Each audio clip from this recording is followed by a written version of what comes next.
solo è il corpo, uno solo è lo spirito, come una sola è la speranza alla quale Dio vi ha chiamati. Del Signore, le parole di San Paolo Apostolo rivolte ai Corinti, forse è diviso Cristo, che costituisce il tema per la riflessione della settimana di preghiera per l'unità dei cristiani, hanno un profondo significato teologico nella prospettiva dell'ecclesiologia cristiana. La Chiesa di Cristo è Chiesa gloriosa, santa e senza macchia, purificata e santificata attraverso l'unico sacrificio del Redentore, capo e sposo della Chiesa.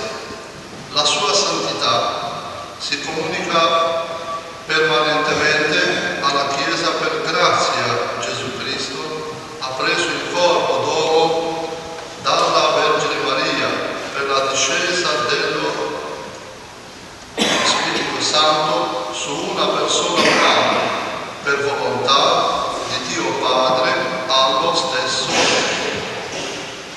modo. La Chiesa, corpo mistico di Cristo, si costituisce a Pentecoste attraverso la discesa dello Spirito Santo mandato dal Padre per il Figlio sopra a più persone umane, gli Apostoli, in forme di lingue di fuoco.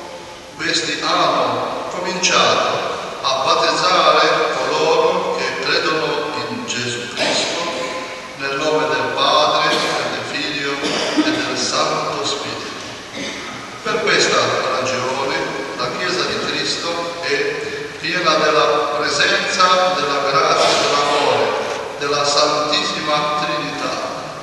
Dal momento che nel corso dei tempi, purtroppo, i cristiani si sono separati e divisi in diverse confessioni e ramificazioni antagoniste, oggi, quando il fenomeno della secolarizzazione e il relativismo dei valori cristiani tocca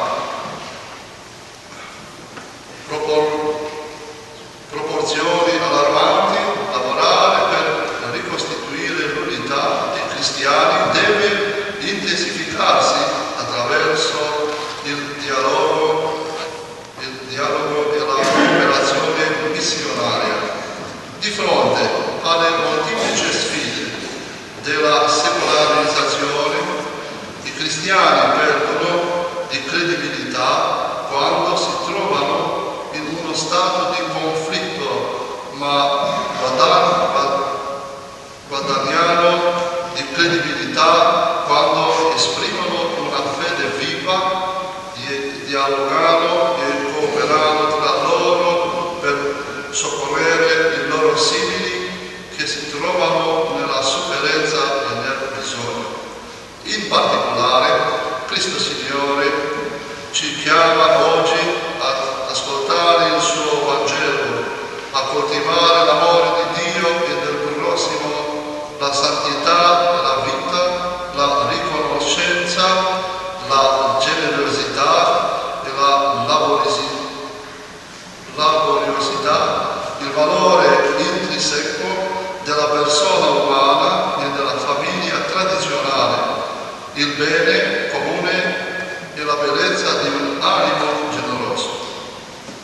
Compiendo questa vocazione profondamente cristiana, comprenderemo meglio il legame tra l'unità della fede ecclesiale e la cooperazione per la missione sociale.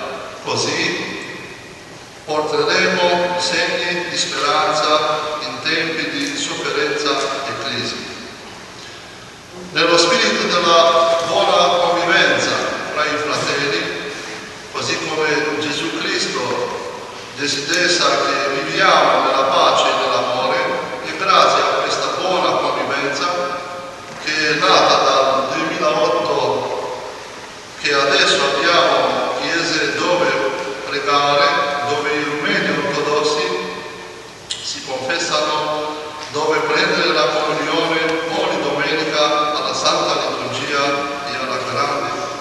Il Monsignore Vescovo Michele Seccia ha deciso di farci pregare nella Chiesa Sacra Famiglia di Scerri in seguito alla risposta positiva degli abitanti di Scerri che hanno sentito il nostro bisogno di essere sempre vicini con la Santa Trinità, con la Madonna e con tutti i santi, a cui preghiamo sempre, loro essendo il nostro sostegno in tutti questi anni che li viviamo qua, lontani dal nostro paese, dalle nostre famiglie e dall'intera Romena, ma non da Dio, che ci protegge e ci dà la forza di essere forti e di crescere nella fede, nell'amore e nel perdonare l'un altro, non importando che lingua parliamo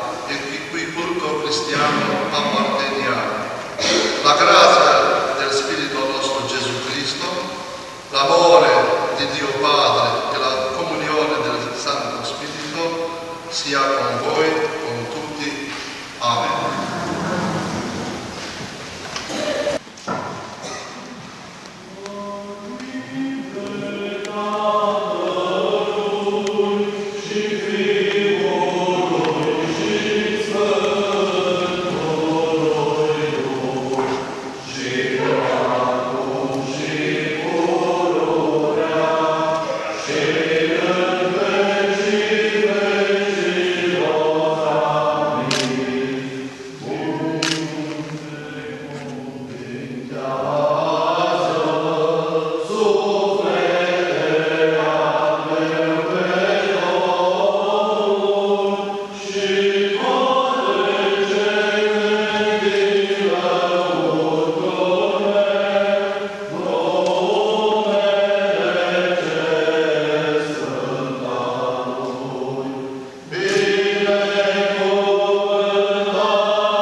fatto questa sera le letture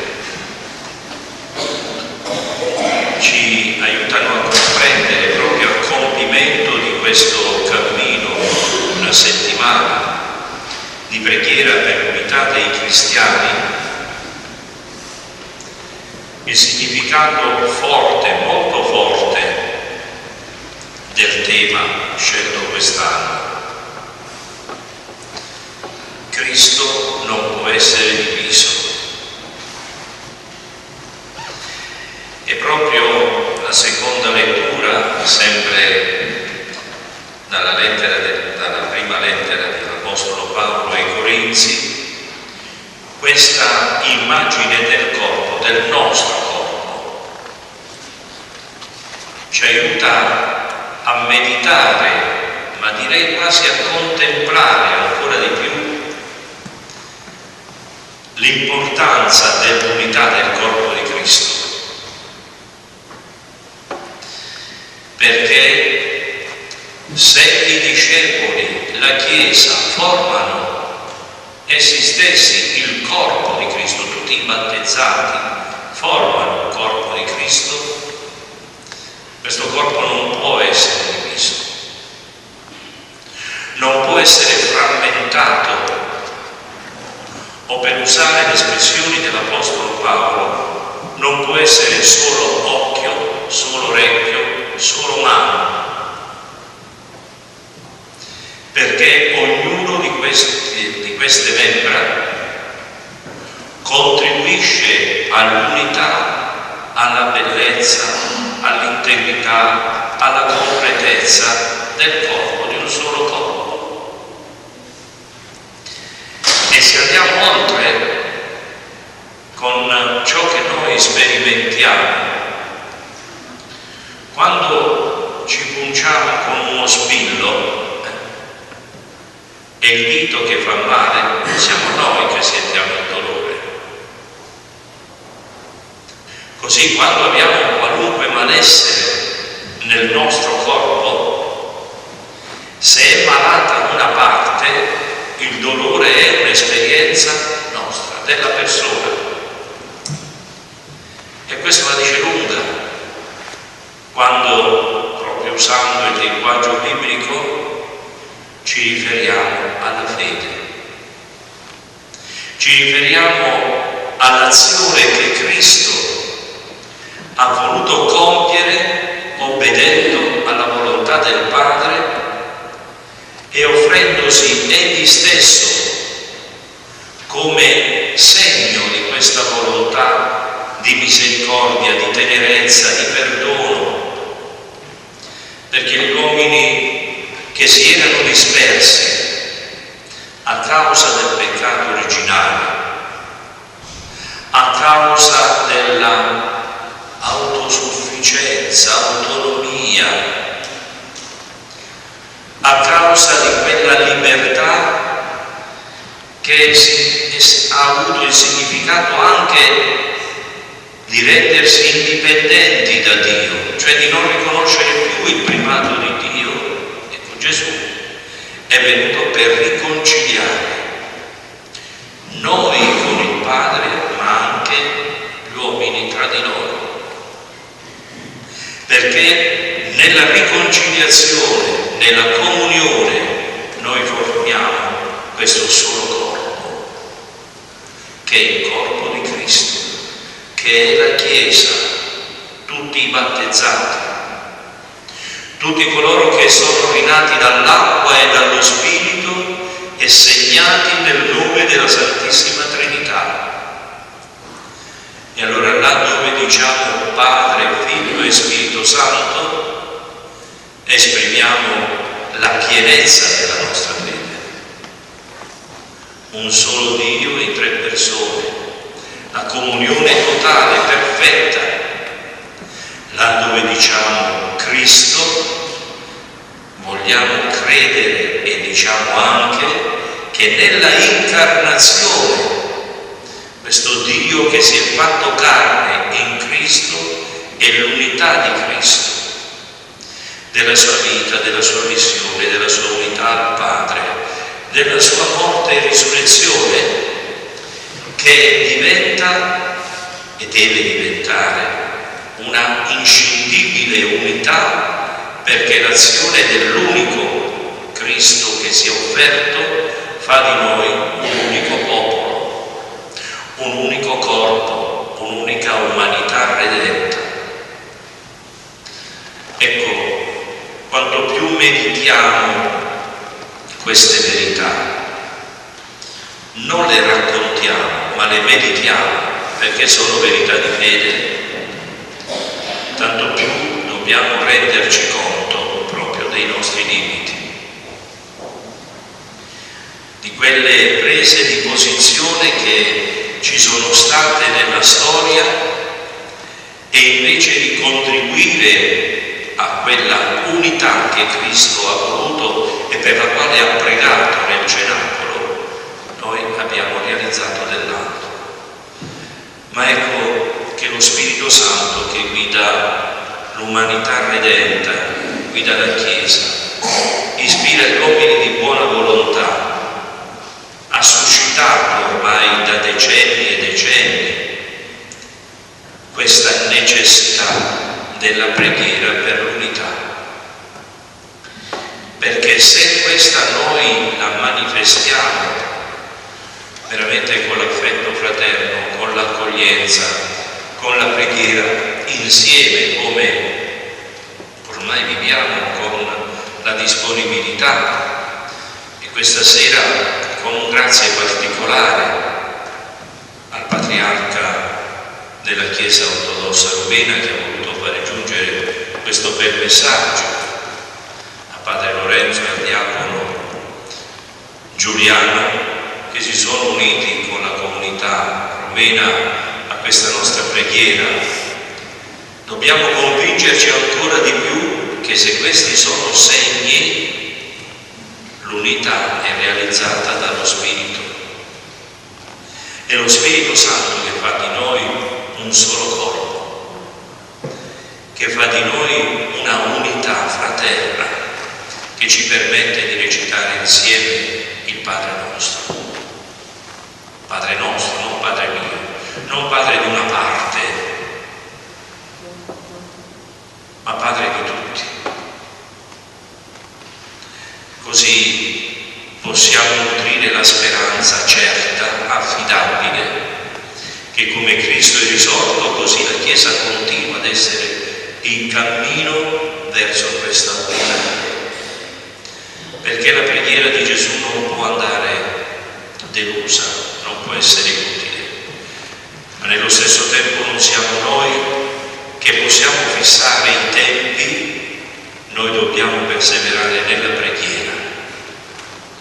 Cioè dobbiamo essere convinti che solo pregando e ponendo gesti semplici di fraternità e di accoglienza si può realizzare quella unità, una volta si diceva proprio dal basso, dal fatto che gli uomini vivono insieme, condividono le esperienze, si rendono conto che è bello amarsi, rispettarsi, onorarsi, accogliersi. È bello sapere che la parola del Signore ci vincola a questo impegno, perché Gesù non ha fatto concorrenze. Nemmeno all'inizio, lo sentiremo domani nel Vangelo, quando Giovanni Battista esce di scena, Gesù comincia, non fa la concorrenza. E Gesù comincia chiamando. Così noi siamo chiamati a vivere e a condividere questa preghiera per l'unità, ponendo questi segni che ci permettono di dire: grande è l'amore di Dio, ma questo amore di Dio grande che noi accogliamo per fede diventa un nostro amore credibile se ci impegniamo a mettere in pratica l'amore che Dio ci ha donato. Ecco, affidiamo questa preghiera a Maria Santissima, Madre di Cristo, Madre Chiesa, perché Maria possa aiutarci a proseguire questo cammino di unità e a sperimentare la bellezza della comunione nella grazia dello Spirito Santo. Amen. Per compiere la tua volontà, dona questa pace alla tua Chiesa e conducila alla perfetta unità, tu che vivi e regni con il Padre e lo Spirito Santo nei secoli dei secoli. Il Signore sia con voi. Leggete voi.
Sarò sempre con voi tutti i giorni sino